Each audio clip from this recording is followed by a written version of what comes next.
जो मन है वही आत्मा है।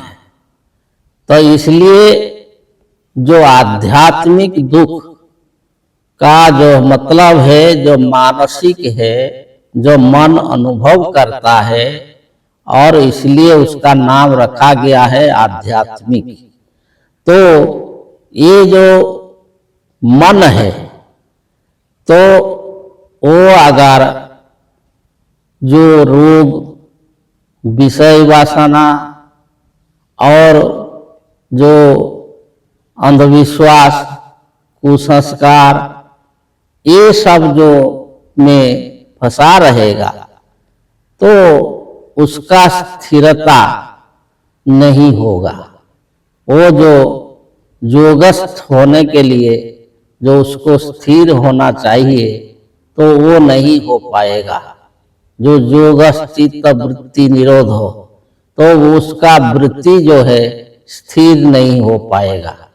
जो ईश्वर प्रणिधान, वो भी नहीं हो पाएगा। तो इसलिए जो दुख है, जो आध्यात्मिक दुख है, तो वो जो है विक्षेपकारी होता है। और उसके बाद आता है जो भौतिक दुख।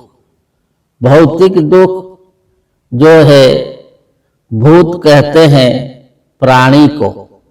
जो प्राणी है, जो प्राणी के द्वारा जो कष्ट पहुंचाया जाता है, किसी भी प्राणी के द्वारा, जो मनुष्य हो या दूसरा कोई हिंसक जीव हो, कोई भी हो, जिसके द्वारा जो दुख पहुंचाया जाता है और विघ्न पहुंचाया जाता है, तो उसको बोला जाता है कि जो भौतिक दुख।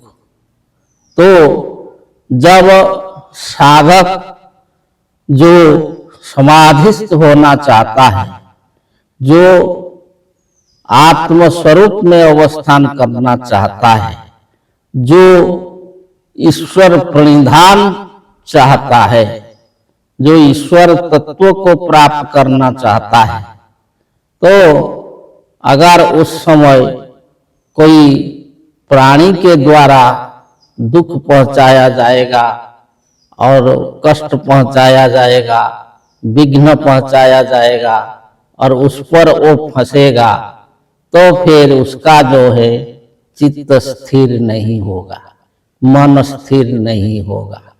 तो वो भी जो है योगस्थ नहीं हो पाएगा। ऐसा भी है कि जब आप योग साधन में बैठे हैं, आसन में बैठ गए हैं, तो अगर उस समय आप एक मच्छर भी भगाओगे तो आपको योग नहीं लगेगा, क्योंकि मन इधर उधर भटक जाएगा। तो ऐसे जो मन के एकाग्रता के लिए ये जो है बाधक है, विक्षेपकारी है, ये है भौतिक दुख। और एक दुख है जो आधि दैविक, जो आधि भौतिक के बाद आता है आधि दैविक।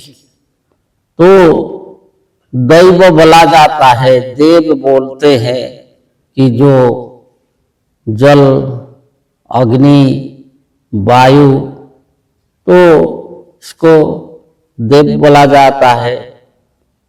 जल देव, अग्निदेव, वायुदेव, तो उनका सब जो नामकरण भी हुआ है कि तो वो जो है जब उनके द्वारा कई दुख पहुंचाया जाता है, कहाँ जो जल के द्वारा, जो अधिक जल होने से जो बन्या होता है और जो फिर जो है अधिक जल वृष्टि के कारण जो क्षति होता है और अग्नि उत्पात होता है, जो फिर वायु के द्वारा जो वात्या होता है, तो ऐसे जो उसको दैवी दुर्विपाक बोला जाता है।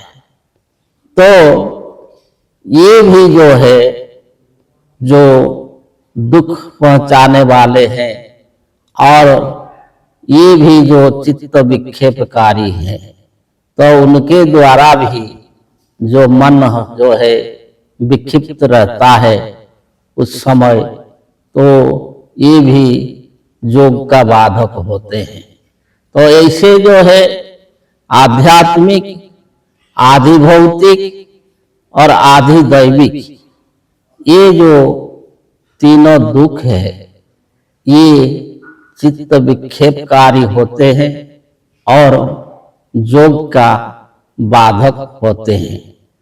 और उसके बाद जो है दुख दौर्मनस्य, दौर्मन्य, तो दौर्मन्य बोला जाता है कि जो इच्छा पूर्ति नहीं होने के कारण जो मन का आग्रह घट जाता है, उसको बोला जाता है दौर्मन्य।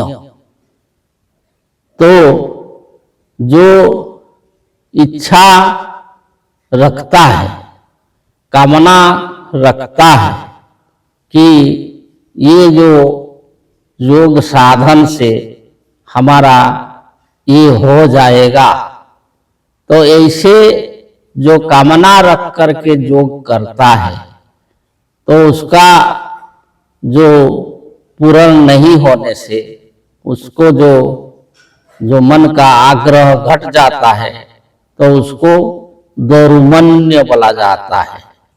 तो इसके फिर आगे बताएंगे। जय जय।